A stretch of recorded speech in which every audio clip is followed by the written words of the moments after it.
Olá, sejam todos bem-vindos para mais uma aula de arte da primeira série do ensino médio. Eu sou a professora Lúcia Santos e vou estar com vocês nesse momento dando essa aula.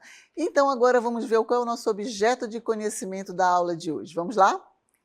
Então, aula 14, objeto de conhecimento, processos de criação, prática e experimentação individuais e coletivas das diferentes linguagens e materialidades artísticas, de maneira a considerar os contextos de produção, circulação e recepção de criações artísticas.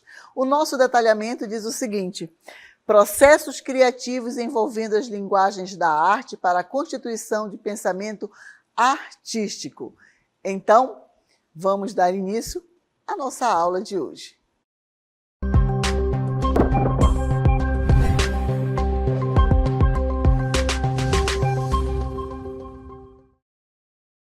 Muito bem, então nada melhor do que falar sobre o processo de criação e o processo da, vamos dizer, da elaboração artística e criação artística numa paisagem. Uma paisagem que nos remete ao quê? A natureza, as cores, não é verdade? Tudo que a natureza nos oferece, que foi fonte de inspiração para muitos artistas. E dentro desse processo criativo, que é a arte, que é um conjunto, né, de ideias, conjuntos de etapas e atividades que o artista tem para fazer a sua obra de arte, expressando o quê? Através do teatro, através da dança, através das artes plásticas, através da escultura, procurando os, vamos dizer, recursos que estão lá no passado, ou então até recursos tecnológicos hoje que envolvem o mundo contemporâneo. Certo? Então, o que seria esse processo criativo na arte? Vamos ver? Então, o processo criativo na arte refere-se ao conjunto de etapas, atividades e reflexões que um artista atravessa ao criar uma obra de arte. É um caminho individual e muitas vezes, único, moldado pela personalidade, experiências, influências e intenções do artista. Então, aqui estão alguns elementos chaves que compõem o conceito de processo criativo de arte, certo? Então, vamos lá ver quais são esses conceitos. Então, vamos ver primeiro esses movimentos que envolvem esses conceitos criativos, que é o qual o primeiro? É a história da arte e movimentos artísticos, certo? Então, o que são esses movimentos artísticos? Exploração de movimentos artísticos ao longo do tempo. Análise de artistas e obras que influenciaram o pensamento artístico, certo? Então, dentro desse conceito, nós podemos também falar sobre a expressão pessoal e identidade artística.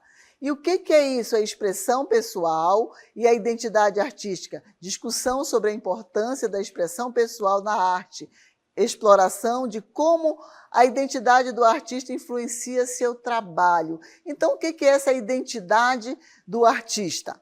O que seria essa identidade do artista? Nós falamos desde os nossos primórdios, lá na pré-história, quando o homem tinha sua característica de pintar. Certo? Eu trouxe para vocês aqui algumas imagens que vai mostrar novamente essa linha do tempo que influenciou e que influencia as obras de arte no mundo, no passado e até o mundo contemporâneo. Vamos ver, então. Aqui eu trouxe para vocês, tá? Essas obras, que diz o seguinte, nós estamos passando aqui, eu passando para vocês algumas imagens, tá? Que aí nós temos o quê? Nós temos a pré-história, quando o homem pintava no interior das cavernas, utilizando pigmentos naturais, certo? Que é denominado a pré-história. Aí nós temos a antiguidade clássica, que vai nos remeter o quê? A arte grega e a arte romana, certo? Então, eles têm as suas características, a sua forma de pintar, de utilizar as obras de arte e a inspiração dos temas. E quais são as temáticas? A questão da beleza, a questão do heroísmo e etc. Então, tem as suas características. Continuando. E aí, nós vamos passando para o quê? Vamos passar pela idade. Desculpa, só mais um pouquinho. Vamos voltar aqui rapidinho. Então, a pré-história, a arte clássica, né, a arte grega. E aí, nós vamos passar aqui pela idade pela Idade Média, tá? Então, que é o que é? A arte bizantina, que vai ser influenciada pela questão da religiosidade, certo? Aí vem a arte gótica. Também ainda a questão da religião está muito centrada. Então, são características que esses artistas, nesse período, utilizavam para expressar a sua obra de arte. Aí chega o Renascimento, que é o quê? Como nós já falamos, é o renascer da arte. É mostrar a arte através da biologia, da ciência. A partir do Renascimento, o homem começa a assinar a sua obra de arte. Aí já começa a aparecer o nome, o título de artista. Passando mais um pouquinho, temos o Barroco. O Barroco vai ser também o lado religioso, mas ele vai ser aquela dualidade de sentimentos, como nós já falamos, que dentro da obra é algo muito teatral, que caracteriza a questão da dualidade de sentimentos, amor e ódio, céu e inferno, vão estar muito presentes nas obras de arte desse período. E aí, passando mais um pouquinho, nós vamos ter o neoclássico, certo? Vamos dar uma parada aqui. Então, nós temos o neoclássico, que vai falar, vai resgatar a questão da simbologia romana e grega, certo? Nas suas obras de arte. Vamos falar do romantismo. O romantismo traz aquele amor, como eu comentei com vocês, é um amor, mas não é amor entre um homem e uma mulher, mas sim um amor patriótico, um amor à pátria.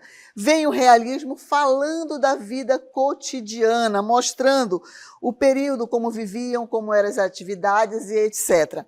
Continuando aqui, vamos passar mais um pouquinho. E aí, temos o impressionismo, que vai buscar a questão da natureza, do pôr do sol, do campo, né? Representando que as formas elas não têm uma linha que delimita um espaço, e sim as cores é que vão, a intensidade da luz sobre o objeto é que vai determinar a cor. Aí vem o cubismo, que vai transformar os objetos em formas cúbicas. Passamos para o surrealismo, que vai representar a questão dos sonhos, o que você sonha, algo que era impossível, o surrealismo ele vai representar através da imagem. E aí, passando mais um pouquinho, nós vamos falar sobre a questão do abstracionismo, que trabalha com as cores, com as formas, mas nada figurativo. Não tem uma representação de uma árvore, de uma casa, mas sim de cores e imagens que vão ser agradáveis ou não ao olhar do espectador. E aí vem a arte contemporânea, que é após década de 40, certo? Então, a partir daí, passamos sobre a questão da arte contemporânea, que é aquilo que nós falamos, de estar presente, de interagir com a obra de arte. Então, dentro desse contexto, nós fizemos uma breve passagem nessa linha do tempo em relação à arte, como as pessoas se expressam, como os artistas utilizam e como foi a influência de uma para a outra, certo? E aí, a partir daí, nós vamos falar sobre os processos criativos. Vamos lá? Então, o que são processos criativos? É a análise de diferentes abordagens ao processo criativo, o exame de técnicas e métodos utilizados por artistas renomados. Ora, nós falamos que lá no cubismo, os artistas chegaram a utilizar pedaços de jornais, madeiras, vidros, para quê? Para causar no espectador a sensação tátil. Quando eles observavam aqueles pedaços de caco de vidro colado na tela, eles tinham a sensação tátil, de cortante, de áspero, né? A madeira de áspero. Então, eles queriam causar isso no espectador.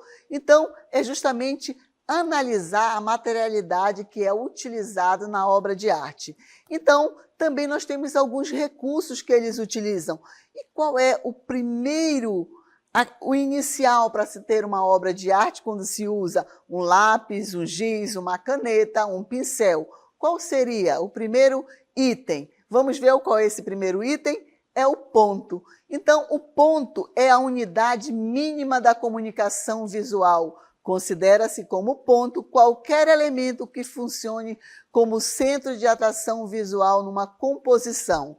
É a partir do ponto que surgem todas as outras formas. Olha aí a imagem que eu trouxe para vocês. Vamos ver? Então, dentro desse contexto que vocês estão vendo, essa aí é a criação, e eu queria que vocês me falassem, né, observassem essa imagem, aonde está o ponto. Vocês conseguem identificar aonde está o ponto? Ora, a minha vista como espectador, ela se direciona para onde? O toque, né? Da criação do homem e o Criador, certo? Então, ali, o espectador, a visão do espectador é levado para aquele encontro dos dedos ali. Então, é o ponto. Quando eu pego um lápis, que eu vou escrever, ou uma caneta, que eu coloco no papel, eu primeiro já tenho a letra? Não, é o primeiro que inicia, é o ponto.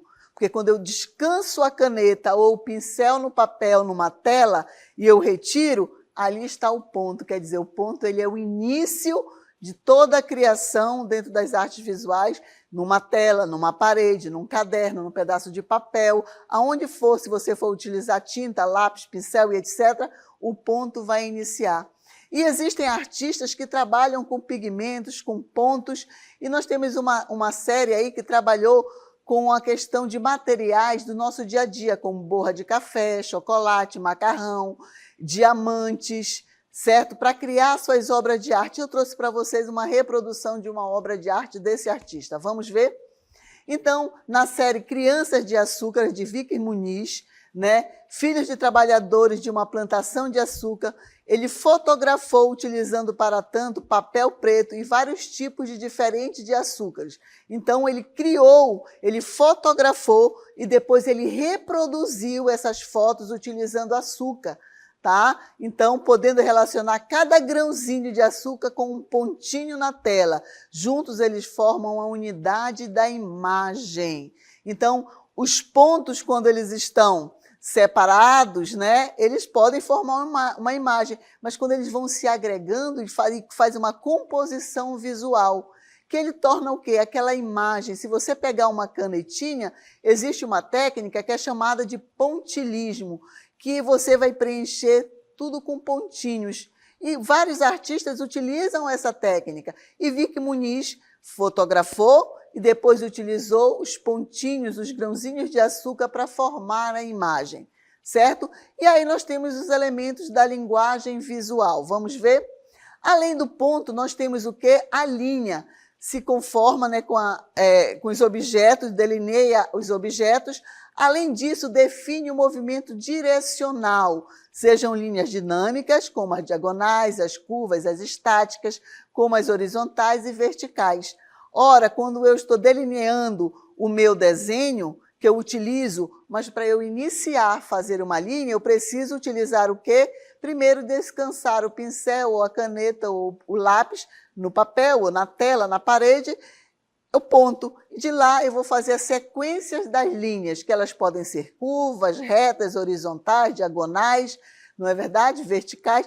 E aí eu começo a traçar, a elaborar justamente esses elementos visuais, que são os recursos que eu vou adquirir, que eu tenho que ter a habilidade, eu tenho que dominar para fazer as minhas obras e representar o meu pensamento através do desenho, da escultura, da música. Professora, mas música, desenhar a música? Sim, você vai escrever a letra, ou fazer o som, imitar o som, não é verdade? Fazer as partituras. Então, também é desenhar, é escrever. E aí nós temos outro elemento, que é a cor. Vamos ver? Aqui eu tenho um autorretrato da Frida Kahlo, que é um elemento fundamental na linguagem visual. Pode transmitir mensagens e sensações. Ora, quando eu transmito essa mensagem e sensações através das cores, certo? Como é que isso pode ser representado, professora? Uma sensação através das cores. Ora, quando eu posso falar para vocês o seguinte, eu sempre coloco isso como exemplo para vocês, o que é as cores dentro das artes visuais. Mas o que é a cor no nosso cotidiano? Vamos supor, espero que não, tá? Só é um exemplo, vocês vão fazer uma cirurgia de alto risco, certo? E você entra na sala de cirurgia com toda aquela esperança e, de repente, você se depara com os médicos, enfermeiros, anestesistas, todos vestidos de preto. Qual é a sensação que você teria? A obra de arte também é isso, você transmite os seus sentimentos através das imagens. Então, as cores ela têm um poder muito grande de transmitir sensações. Vocês já perceberam que geralmente as lanchonetes renomadas, elas geralmente utilizam as cores vermelhas e amarelas? Porque a vermelha, ela te dá uma sensação de fome. A laranja, ela te dá inquietação.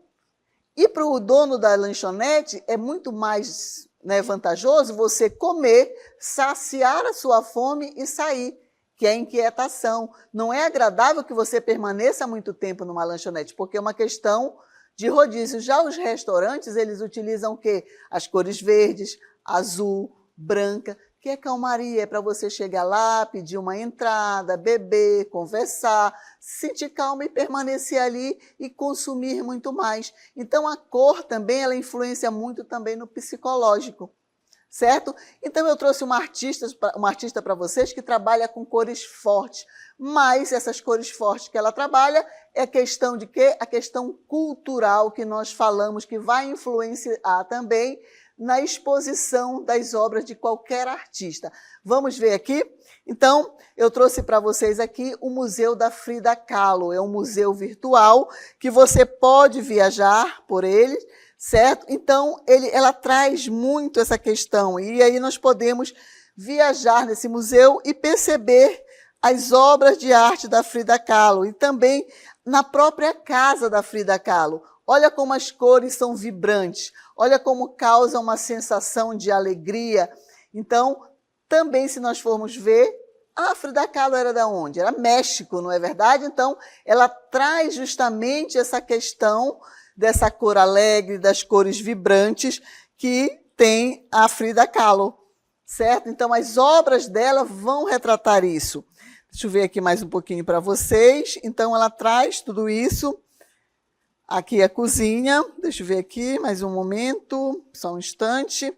Então, dentro desse contexto, até mesmo a própria, onde ela dormia, né, a casa dela, as obras que ela tem, estão inseridas nesse contexto das cores, de como, olha aqui, que nós falamos na nossa aula, a questão das caveiras, né, que representava a questão das festas dos mortos, que ela sempre utilizou isso muito nas suas obras de arte, sempre estavam muito presentes nas suas obras de arte. Então, a questão cultural vai estar inserido nas cores que esses artistas utilizam, principalmente no momento, né, de expressar, valorizar a sua cultura. Por isso que é muito importante você saber o contexto, saber a origem do artista e o porquê que ele utiliza. E que as cores, como eu comentei para vocês, têm uma simbologia muito forte. Quando nós falamos em Guernica, vocês viram que era uma obra monocromática,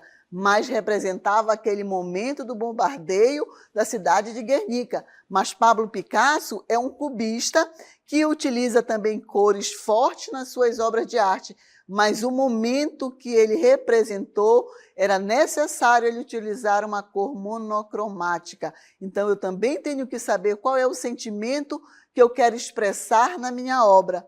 O que eu quero falar para o meu espectador? Eu necessariamente não preciso falar, mas eu vou me comunicar através das formas, das cores, da mensagem, dos signos e dos ícones que eu vou estar empregando na minha obra de arte. E aí nós temos também a questão das formas, como eu comentei com vocês. Vamos ver? Então, elementos da linguagem visual, a forma. As formas nascem da junção de linhas, podem ser geométricas, como o quadrado, o círculo, o triângulos e os poliedros e abstratas ou figurativas. Elas podem ser abstratas ou figurativas.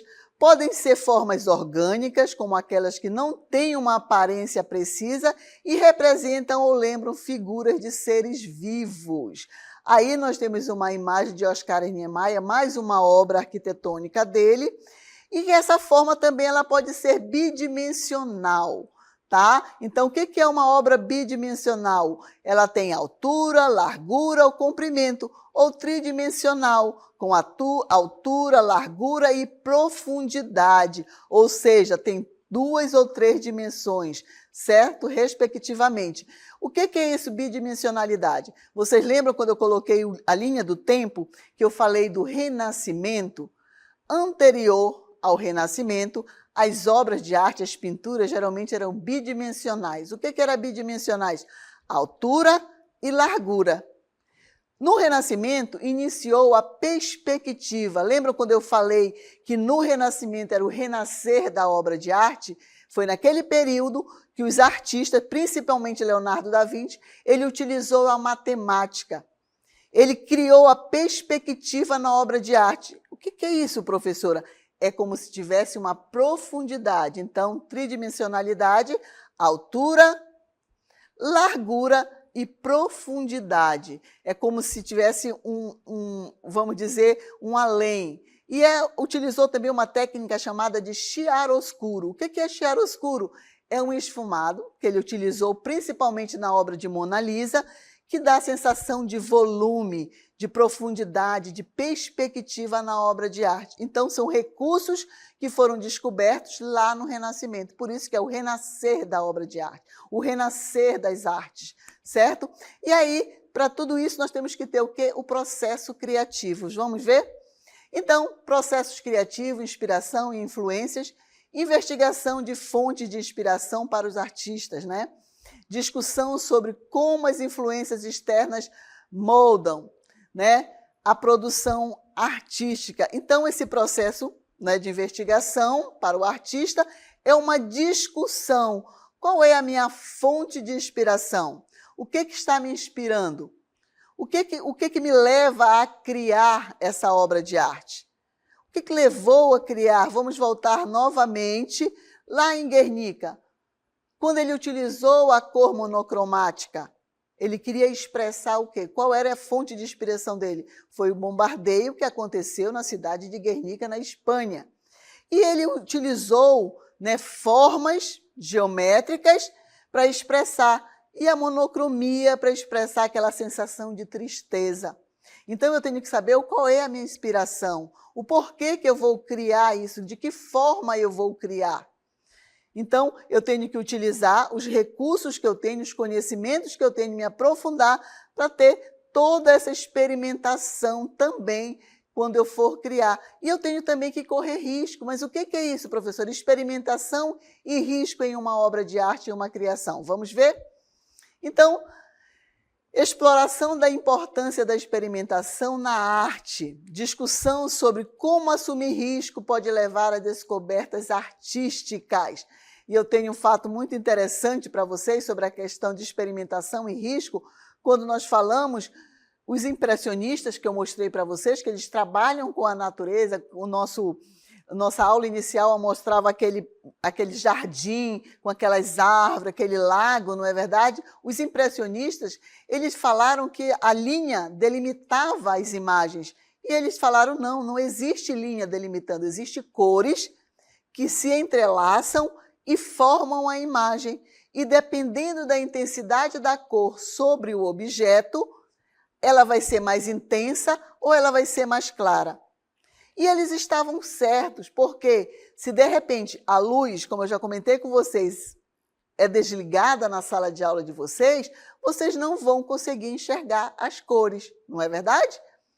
Mas se uma luz for muito clara, você consegue ver uma cor, ela fica muito mais clara.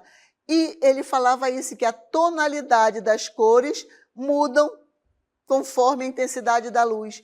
E quando eles fizeram a primeira exposição das suas obras de arte, todo mundo criticou. Então, isso aí é um risco que eles correram, mas hoje são reconhecidos, né? Então, as pessoas, como que não tem linha, como que não delimita, isso não é arte, isso não... E eles continuaram com seus propósitos, certo? E continuaram acreditando na sua ideia, foi um risco de experimentação que eles fizeram, foram criticados, mas eles continuaram a acreditar naquilo que eles estavam fazendo. Então, quando você elaborar, você pode, às vezes, receber críticas, mas se você acredita, você persiste, você estuda muito mais, você vai em busca de provar que você tem razão. certo? E toda obra de arte também ela pode ser lida, ser feita através da interdisciplinaridade. E o que é isso? Vamos ver? Então, análise de como diferentes formas de arte podem se interligar, exploração de projetos artísticos que transcendem limites tradicionais. Lembram quando nós falamos essa questão da interdisciplinaridade? Que elas estão conectadas, que elas podem, uma obra de arte, ela pode ser utilizada tanto na minha aula de arte, como ela pode ser utilizada na aula de história. Guernica pode ser utilizada na sala de aula agora, que nós falamos em arte, e pode ser utilizada na aula de história, falando de quê? Do bombardeio que aconteceu lá na Espanha. Pode falar de geografia, saber a localidade de Guernica, aonde ela está, na América do Sul, América do Norte, na Europa. Então, ela faz essa interdisciplinaridade, né? Ela faz esse trajeto. Por isso que eu digo que para entender a arte, você tem que saber de história, geografia, matemática, e você vai conseguir entender também um pouquinho o pensamento do artista. E aí tem um processo que a obra de arte causa ao espectador e até mesmo ao artista, que é a autorreflexão. Vamos ver? Então, a autorreflexão, ela é o quê? É uma importante, né? Porque desenvolve o quê? O poder artístico, a autorreflexão, o artista. O porquê que eu fiz? Será que é isso mesmo que eu quero seguir? Eu vou receber críticas, mas eu acredito naquilo que eu faço. Então, o uso diário de arte e outros métodos para refletir sobre o processo criativo. Ora, eu tenho o meu conceito, eu acredito, mas eu não posso descartar o que já foi feito. Eu sempre digo que a arte nada se descarta. Ela vai servir de parâmetro para o outro. Ela vai servir de parâmetro para a minha criatividade. O que o outro fez? O que eu posso aprender com o outro? Então, essa autorreflexão que tem que acontecer, né? E principalmente aquele respeito com que o outro fez. E aí saber as técnicas, o que foi, como aconteceu, né? Por que fez, como fez, quais foram os métodos que foram utilizados, quais foram as técnicas e o que eu posso agregar para o meu conhecimento. E aí, nisso aí, acontece o quê? A crítica construtiva e o feedback. Vamos ver? Então, discussão sobre como a crítica construtiva pode aprimorar o trabalho artístico, análise de como lidar com feedback e crítica de maneira produtiva. Então, quando eu faço a minha obra de arte, quando eu coloco para o público, a partir do momento que eu digo, encerrou a minha parte, porque uma obra de arte ela não finaliza.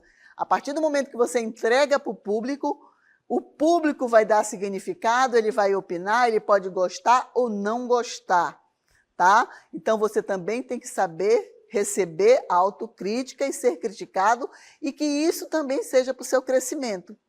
E dentro dessa arte, todo esse contexto que nós vimos, nós temos tecnologia na arte, que também está muito contemporâneo. Exploração de como a tecnologia influencia a criação artística, uso de ferramentas digitais e mídias eletrônicas na produção artística, e isso tudo vai de encontro com o quê? Com o contexto cultural e social. Análise de como o contexto cultural e social impacta a arte, discussão sobre como os artistas respondem à questão contemporâneas, alguns negam, não querem ainda utilizar a questão da tecnologia, mas também tem que se adequar.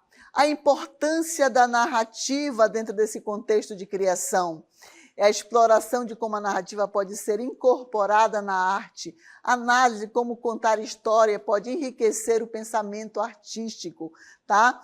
E aí, para tudo isso, para essa criação, nós podemos ter o quê? As experiências sensoriais na arte. O que são essas experiências sensoriais na arte? Discussão sobre como a arte pode envolver os sentidos. Exploração de projetos que busquem criar experiências sensoriais únicas. E aí, mas o que seria essa exploração sensorial, né, na arte? Nós falamos, voltando de novo naquela parte do cubismo, quando os cubistas eles voltam para a questão do analítico, né? E aí eles, não, nós não podemos mais ficar dessa forma. Eles começaram o quê?